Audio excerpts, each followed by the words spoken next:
Vote দেবো, আপনি ক্ষমতা আসবেন, কালকে আমার এসে ফিসে ফেলাই দেবে, তাতে আমার দরকার নেই। এ যেন নতুন এক গোপালগঞ্জ। ভোটের মাত্র ৪৮ ঘন্টারও কম সময় আগে আন্তর্জাতিক বার্তা সংস্থা রয়টার্স তুলে ধরেছে গোপালগঞ্জের চিত্র। ক্ষমতাচ্যুত সাবেক প্রধানমন্ত্রী শেখ হাসিনার জন্মস্থানে অচেনা দৃশ্য, অচেনা নির্বাচন। পোস্টারে পোস্টারে ছেয়ে গেছে চারপাশ, কিন্তু কোথাও নেই নৌকা প্রতীক। কয়েক দশকের মধ্যে প্রথমবারের মতো নির্বাচনের সময়ে আওয়ামী লীগের দলীয় প্রতীক অনুপস্থিত। চারপাশে বাংলাদেশ জাতীয়তাবাদী দল, বিএনপি, জামায়াতে ইসলাম এবং স্বতন্ত্র প্রার্থীদের পোস্টার। ভোটারদের মধ্যেও মিশ্র প্রতিক্রিয়া।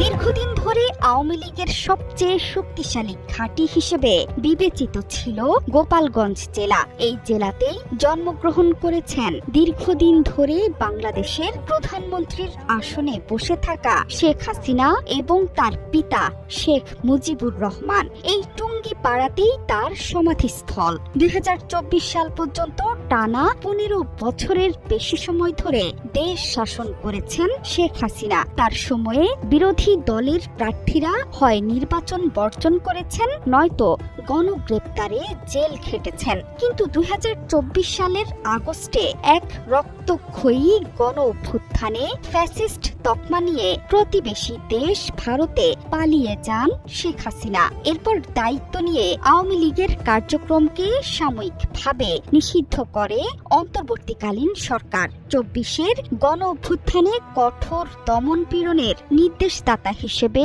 শেখ হাসিনাকে মৃত্যুদণ্ড দিয়েছেন আন্তর্জাতিক অপরাধ ট্রাইব্যুনাল। জাতিসংঘ বলছে সেই অভ্যুত্থানে প্রাণ গেছে ১৪০০ মানুষের, আহত হয়েছেন হাজার হাজার মানুষ। বেশিরভাগই নিহত হয়েছেন নিরাপত্তা বাহিনীর গুলিতে।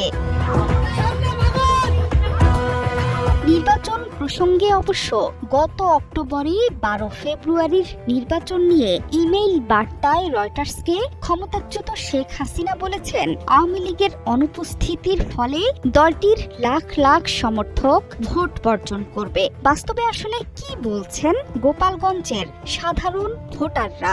ভোট দেবো না, ভোট তো দিতেই হবে। ভোট একটা তো আমার একটা ব্যক্তিগত একটা অধিকার, আমি তো ভোট তো দিতেই হবে। বিএনপি আছে, জামাত আছে, আরো এনসিবি আছে, এটা তো ভোট তো দিতেই হবে। ভোটটা তো আমাদের সাধারণ জনগণের একটা অধিকার। গত ৩বারের নির্বাচনে ভোট কেন্দ্রে যাইয়া কেউ ভোট দিতে পারিনি, কারণ নির্বাচনী কেন্দ্রে গেছি, যাই শুনছি যে আমার ভোট দেওয়া হয়ে গেছে। এবার আশা করি যে এবার একটা সুন্দর স্বচ্ছ নির্বাচন হবে।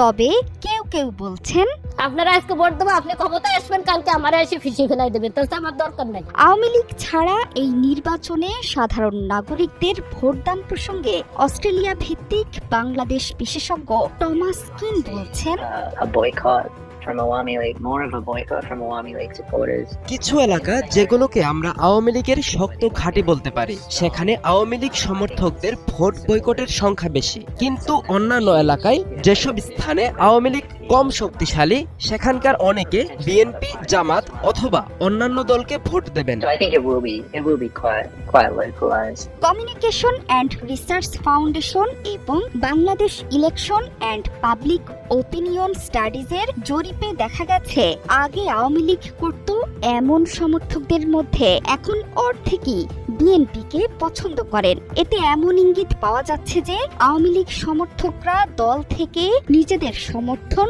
তুলে না নিলেও আপাতত বরং নির্দিষ্ট বিরোধী বিকল্পের সন্ধান করবেন ভোটে। জোহরা চৌধুরী সেতু, ৭১।